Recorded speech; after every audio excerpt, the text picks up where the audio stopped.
Olá, muito boa tarde. Começa agora o programa Mercado Futuro. Eu converso com vocês daqui do estúdio da B3. A B3 é Brasil Bolsa Balcão. E você sabe, se você esqueceu, eu vou te lembrar. Você assiste o programa, pode assistir o programa pela TV, né, pelo Sistema Brasileiro do Agronegócio. Também tem no Facebook, você pode ver ao vivo pelo Facebook. E na semana seguinte à entrevista ao vivo, você pode ir na página do programa, que se chama Programa Mercado Futuro, no YouTube. Tá lá o programa, ele fica lá, você pode ver, rever, ver a hora que quiser. Fica lá, vai ficar lá até quando o YouTube quiser, não é? Porque eu não mando no YouTube, só tenho um canal no YouTube. Bem, o assunto de hoje não poderia ser mais factual, como falamos nós, jornalistas. São essas as bolsas do mundo todo, no Brasil, na Europa, na Ásia, nas últimas semanas, se não me engano, tem tido recordes, tem subido muito nos Estados Unidos. Dow Jones, a BMF, acho que ontem ou hoje, atingiu um novo recorde, quase 82 mil pontos de Ibovespa. Esse e outros assuntos, vamos falar de criptomoeda e tal, serão o tema do programa de hoje. As bolsas estão subindo, tem que ter algum motivo. Eu não sei qual é o motivo, porque não é só no Brasil, é no mundo todo. Mas a Daniela Casabona, assessora financeira da FB Wealth, é isso mesmo? Acho que ela tem alguma explicação. Vamos ver se tem. Se ela não tiver, eu arrumo alguma aqui para nós.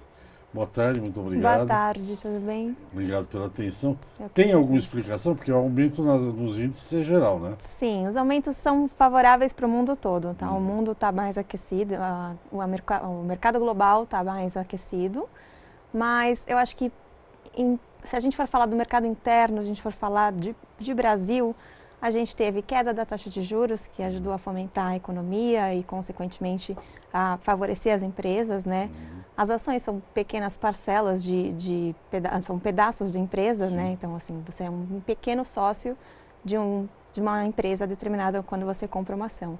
Então, essas empresas estão crescendo, estão tendo, né, estão participando de um mercado favorável. O Brasil está se movimentando melhor, está tendo uma recuperação. Ainda é um pouco pequena, né? Se você for comparar a bolsa do exterior versus a nossa, a gente ainda está muito atrás. Mas tem um espaço muito grande para crescer e eu acho que a gente está conseguindo se recuperar aos poucos dessa crise que a gente passou aí recentemente. E isso é que faz os players aí se sentirem mais otimistas. Sim. Por exemplo, num momento como esse, eu, por exemplo, estou aqui há 15 anos aqui na Bolsa. Eu vi o índice Bovespa 16 mil pontos. Até agora me bato porque eu não comprei a 16 mil pontos. Hoje está 81. E para você isso parece. No Brasil, eu concordo, melhorou, taxa de juros caiu, inflação caiu, dá uma. Né, Inspirada, dá uma né? melhor. Sim. Mas esse ano nós temos eleição, nós temos Copa do Mundo, nós não sabemos ainda se vai ter a reforma da Previdência ou não. Isso pode provocar uma reversão? Isso pode sim impactar na bolsa e até um momento que a gente fala, tem um momento de euforia na bolsa, agora todo mundo falando, a bolsa tá valorizando, é o ativo do momento, é o investimento do momento, precisa ter cautela, até porque a bolsa é sim volátil, a gente tem diversas influências que podem tanto valorizar quanto desvalorizar a bolsa. A sua receita para investir em ações é a tradicional? Um dinheiro que você não vai precisar de um longo prazo? É essa? Sim, a bolsa sempre é um investimento para você pensar mais para longo prazo do que para curto prazo. Essa parte de euforia que a gente costuma dizer, até para o brasileiro em geral, que não tem muito conhecimento ainda como o mercado funciona, é importante ficar bem atento e com bastante cautela, porque às vezes você fala assim, agora está batendo todos os recordes, eu vou entrar na bolsa.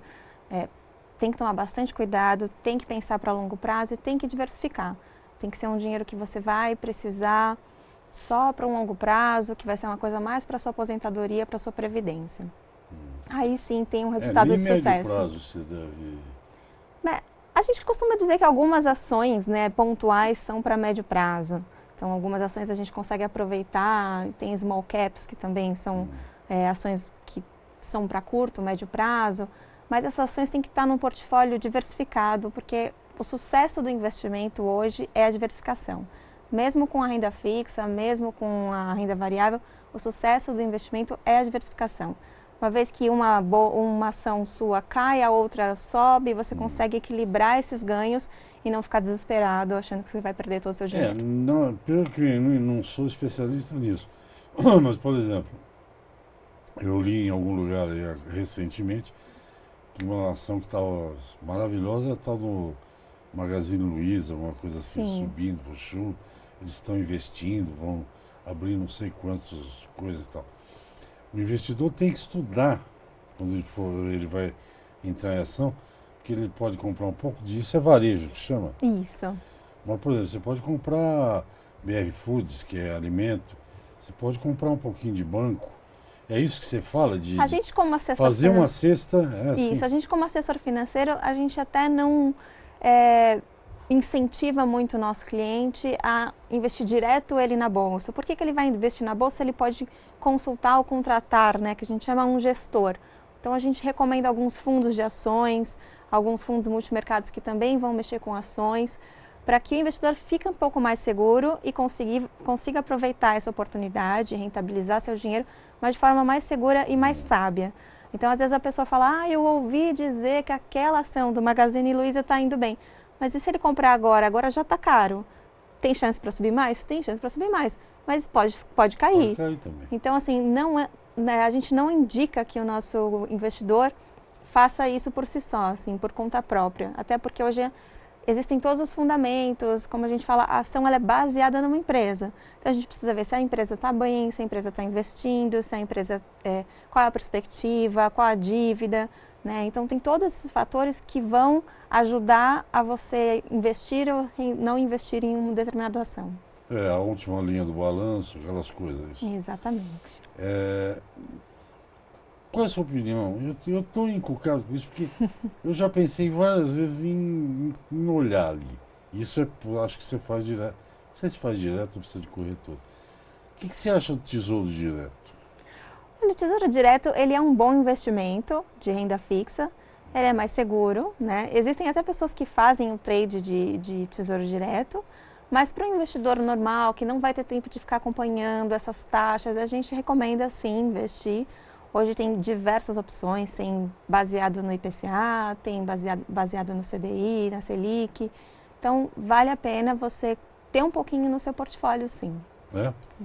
Gente, eu converso aqui, coisa importante, falar de dinheiro, que é a coisa melhor no mundo. Melhor do que falar de dinheiro é ter muito dinheiro. Porque o que eu digo para eles aqui sempre é isso, né? A respeito de inflação. Olha, inflação prejudica quem vive de salário. Quem tem muito dinheiro, se a inflação é 2 ou 25, tanto faz. Acho que uma coisa que é importante a gente pensar é que hoje o brasileiro tem pouco hábito de entender isso, o que é a inflação, né? Você pode explicar depois do intervalo? Posso. Eu faço um intervalo. Eu converso com a assessora financeira da FB Wealth, Daniela Casabona. Não preciso dizer a origem dela, né? Casabona, tutti italiana e tutti oriundi. Vamos ao intervalo, eu volto já. Ok, estou de volta ao programa Mercado Futuro. Eu converso aqui do estúdio da B3. Minha entrevistada é Daniela Casabona e está falando de investimento. Ela é assessora financeira da FB Wealth. Tem que botar a linguinha para fora, porque em inglês tem que botar a linguinha para fora. Antes do intervalo, a Daniela ia explicar o negócio da inflação, então vou deixar ela terminar. Vamos lá. A gente fala muito em inflação, inflação baixou, e muitos dos consumidores vivem me perguntando, Daniela, mas eu não sinto essa inflação que baixou toda, eu continuo gastando mais, eu continuo Eu também. tendo mais custos, a escola do meu filho aumentou um absurdo, não sei o que fazer. Então é muito importante, quando a gente faz essa assessoria, esse planejamento do nosso cliente, entender essa inflação. A inflação do governo, ela não necessariamente reflete a sua inflação pessoal. Então, por exemplo, o governo não está entendendo que a escola do seu filho vai aumentar 18% a cada ano. 18% é um número bastante relevante. Então, a gente costuma fazer os investimentos dos nossos clientes e entender qual a necessidade acima da inflação pessoal personalizada de cada cliente, de cada investidor. Por isso que muitas vezes quando a pessoa fala para mim, essa inflação baixou, mas não está refletindo no meu custo de vida. Não, não está. Porque a inflação ela são níveis de gastos que vão aumentando ao longo dos anos. Só que elas são baseadas em bens de consumo que não necessariamente seja o seu. Estou falando dessa do governo. Por exemplo, a inflação do governo não mede viagem, não mede passagem aérea, não mede escola. Então é muito difícil você conseguir calcular a mesma inflação do governo com a sua inflação pessoal. Então é muito importante as pessoas ficarem atentas que a inflação do governo é um bom benchmark, é bom você saber que está baixando, que eles estão conseguindo controlar, porque tem alimentos, tem algumas coisas que você usa no seu dia a dia. Mas a sua inflação pessoal, ela vai além da inflação do governo. É extremamente curioso, são idiosincrasias brasileiras, né? Por exemplo, a inflação foi 2 ponto qualquer coisa, mas o próprio governo autoriza as empresas de saúde a aumentar 14 pontos não sei o quê. É contraditório. É contraditório, exatamente. Esses 14 que é a inflação pessoal. Que é a sua inflação pessoal, que é o que Entendi. você vive no dia a dia, que é o que você tem que pagar, que são as suas contas que vão aumentar. Né? Então, assim, a inflação do governo, ela reflete um pouco do seu cotidiano, mas não necessariamente tudo. Então, assim, escola, plano de saúde, todas essas coisas não estão sendo computadas ali de uma forma muito correta. Então, a gente prefere olhar personalizadamente, olhando para cada consumidor, para cada investidor, falando, olha, a sua inflação pessoal foi de tanto este ano. E às vezes as pessoas se assustam, falam, meu dinheiro rentabilizou, nossa, foi um ótimo ano da bolsa, um ótimo ano do mercado financeiro, meu dinheiro rentabilizou 22%. Aí você vê a inflação da pessoa foi de 23%. Então, você precisa dos 80%. Então, na verdade, ela perdeu dinheiro. Então, é muito importante a gente fazer essa conta e é uma coisa que praticamente ninguém faz junto com o investidor. Esse é um diferencial legal. Sim. Se for uma pessoa consumista, por exemplo, e ali na Castelo tem um shopping, não sei como é que chama, grande. Um outlet? Sim. Tem Hermès, tem Hugo Boss, estou falando as marcas que eu gosto. Hermès, Hugo Boss, Armani. Se for lá uma vez por ano, a inflação já vai... Já aumentou mais. Vamos simular uma coisa, é uma assessoria financeira que você não vai cobrar, você vai trabalhar um pouco de graça. Todo mundo tem que fazer um pouco de trabalho solidário. Sim. Mas o Kleber, está ali, o nosso grande homem Kleber, ganhou hoje 3 milhões de reais em dinheiro. E ele quer investir. O que você sugeriria para o Kleber? Eu quero saber que tipo de coisa. Sim, é complicado. Ele é jovem, não é doente, ele não vai precisar desse dinheiro em curto prazo. É só para frente. Então são os fatores. É complicado a gente dizer assim, né? A pessoa ganhou 3 milhões e pronto, faz aí o investimento dela. Para nós é muito importante conhecer o nosso cliente. Porque às vezes ele fala assim, olha, eu ganho tanto, gasto tanto. E ele gasta mais do que ele está ganhando já. Então a gente sabe que ele vai precisar comer um pouquinho desse dinheiro. Sim. Então ele não pode prender todo esse dinheiro para deixar tudo investido, por exemplo, numa renda variável, que ele conseguiria rentabilizar acima da inflação dele. Então a gente tem que fazer todo esse planejamento para entender quanto de dinheiro ele vai precisar nos próximos 3 anos. Ele vai conseguir acumular mais dinheiro além desses 3 milhões que ele já ganhou? Como ele faria isso? Eu acho que vai porque ele é mão fechada. Então assim, a gente faz todo esse trabalho para depois montar uma carteira diversificada. Perdão. Dentro da carteira diversificada a gente sempre fala que é importante ter um pouquinho de renda fixa, ter multimercado, ter fundos de ação, ter um investimento lá fora também, então fundos em dólar, para que a gente consiga sempre equilibrar essa economia, porque assim, não existe mais aquela coisa do, tem o investimento da vez. O investimento da vez, se você pegar um histórico de 10 anos, teve anos que foi o dólar, teve anos que foi a bolsa, teve anos que foi a renda fixa. A gente surfou numa onda de renda fixa muito boa recente, né, com a taxa de juros muito alta. Então, esse era um outro tema que eu quero discutir com você.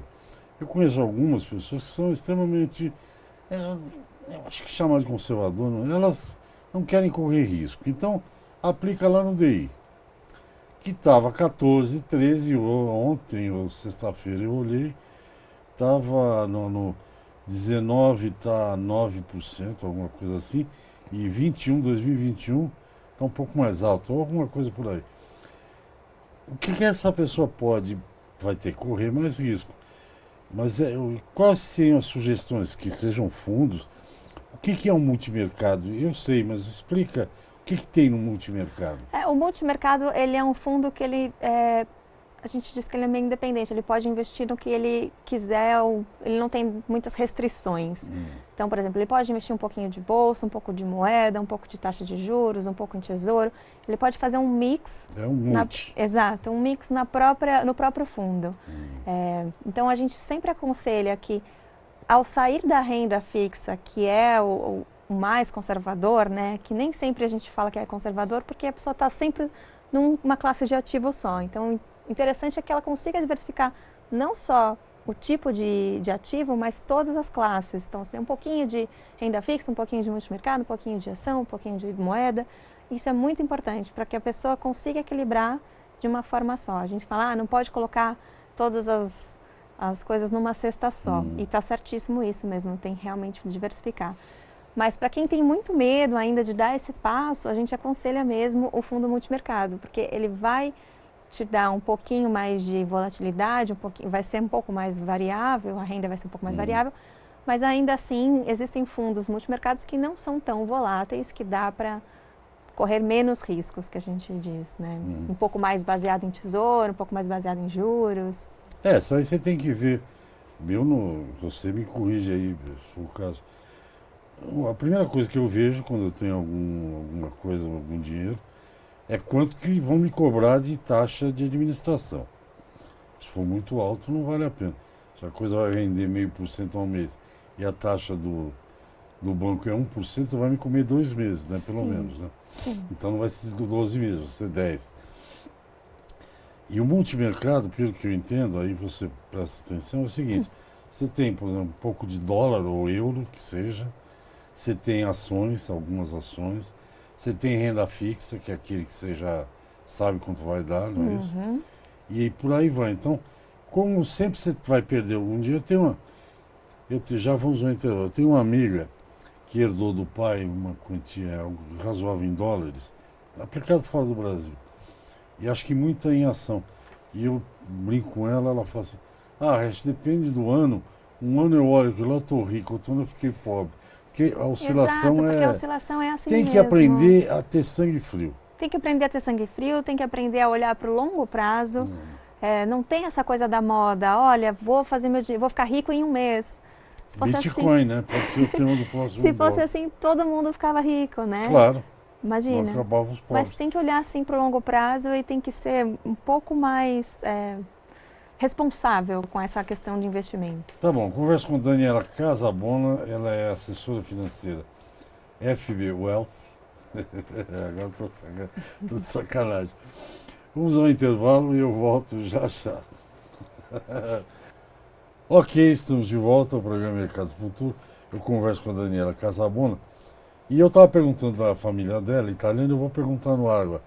Tem um município, uma cidade? O município de Casabona. Onde fica? Norte, sul, leste? Mais para o sul da Itália. Indo para o sul. Olha, vai ver até que você é uma condessa Casabona. Acho que não. Eu tenho um amigo aqui, como é que é? Locatelli. Como é que é o nome dele? Ele é conde.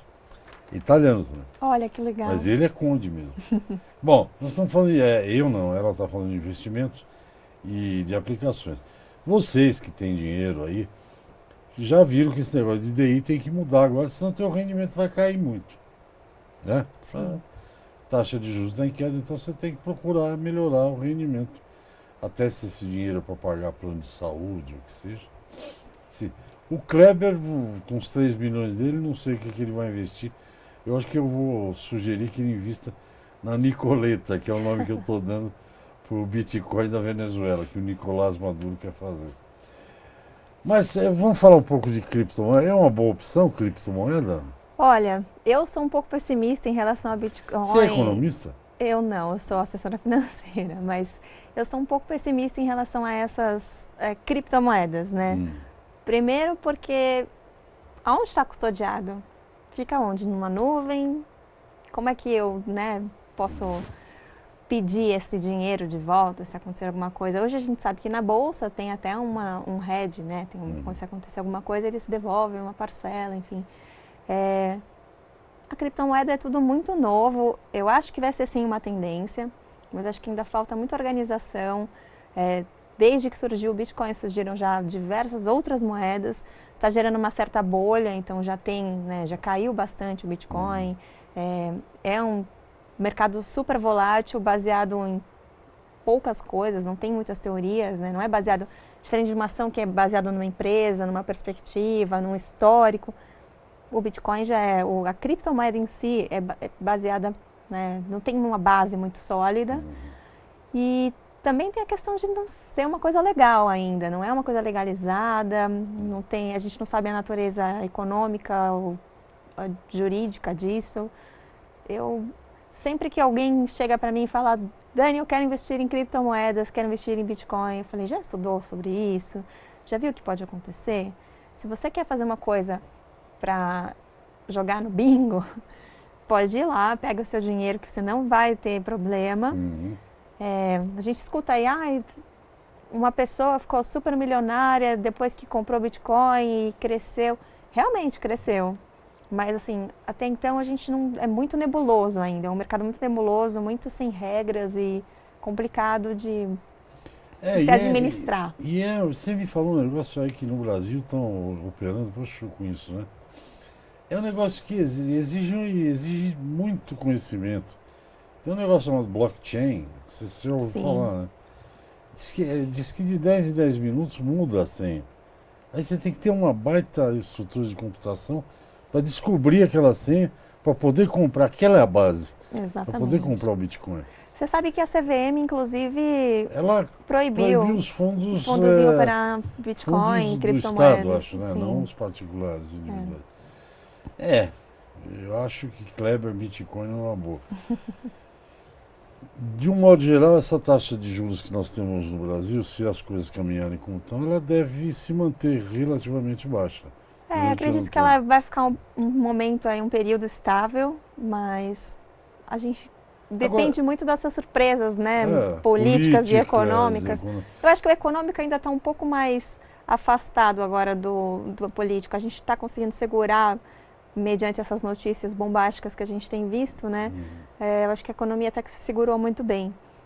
Teve aí suas quedas e booms, né? Mas eu acho que a gente já entendeu que o Brasil está funcionando dessa forma e que a gente vai viver um período assim para até essas coisas se ajustarem. Eu li esta semana que tem gente, economistas, acreditando que tem uma nova crise financeira vindo por aí, no mundo. Hoje, evidentemente que não, está tudo em alta. E eles dão uns exemplos que vocês devem saber isso melhor do que eu. Que normalmente acontece uma crise de 6 em 6 anos, ou de 8 anos, e que já faz... Você está no teu radar alguma coisa por aí? Sim, inclusive essa eu acho que é a magia do planejamento financeiro da assessoria. Porque a gente sabe que crise vai existir. E que são vários ciclos, né, que a gente tem. Então, se você parar para pensar ao longo desses anos, a gente teve diversos ciclos de alta, de baixa, de alta, de baixa. E a gente está agora surfando nessa alta. Mas em algum momento vai ter outra crise que vai, sim. Então, assim, o importante é sempre conseguir aproveitar. Então, as pessoas falam, mas agora que está em crise, o que eu faço? Agora é que você tem que comprar. Então, imagina se você estivesse com aquela bolsa lá dos 16 na crise. Eu estava rico. E subisse hoje. Então, assim, quanto mais você consegue se planejar, quanto mais você diversifica a sua carteira, menos susto você toma nesses momentos. Porque vai existir.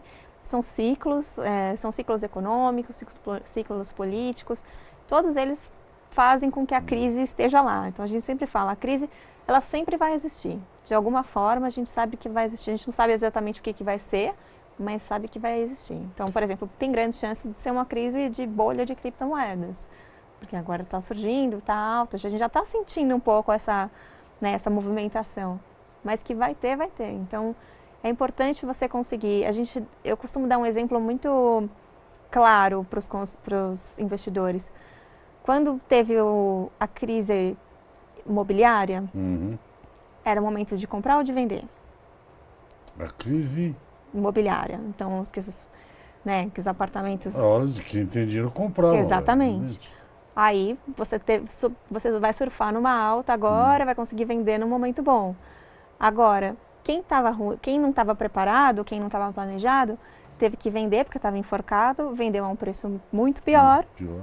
E é exatamente assim como funciona a ação. Então as pessoas falam assim, mas eu gosto de ficar de ter apartamentos porque é um ativo conservador, né? Uma renda é como uma renda fixa, é bem conservador. Eu sou do tempo que eu guardava dinheiro num imóvel. E a gente viu muitas pessoas quebrando sem ter dinheiro, tendo que vender o apartamento por um valor que não valia. Então, assim, é importante saber que crises vão existir. Se você tiver planejado, você vai conseguir caminhar dentro dessas crises de forma brilhante. Porque, assim, crises também são oportunidades. Sim, isso é verdade. Temos 1 minuto de programa, portanto não temos nosso programa. Eu converso com Daniela Casabona, é assessora financeira da FB Wealth, e estamos falando de investimento. Eu te agradeço, porque 1 minuto não dá mais tempo de explicar nada. Eu que agradeço. E continuo à disposição. Eu vou esperar que você volte aqui, porque aí a gente vai detalhando Também melhor fico à as disposição. coisas. Quando quiser, estamos Tá aqui. bom. Muito obrigado, então. Obrigada, Até a próxima. Gente, é isso. Até o próximo programa. Tchau, tchau para vocês.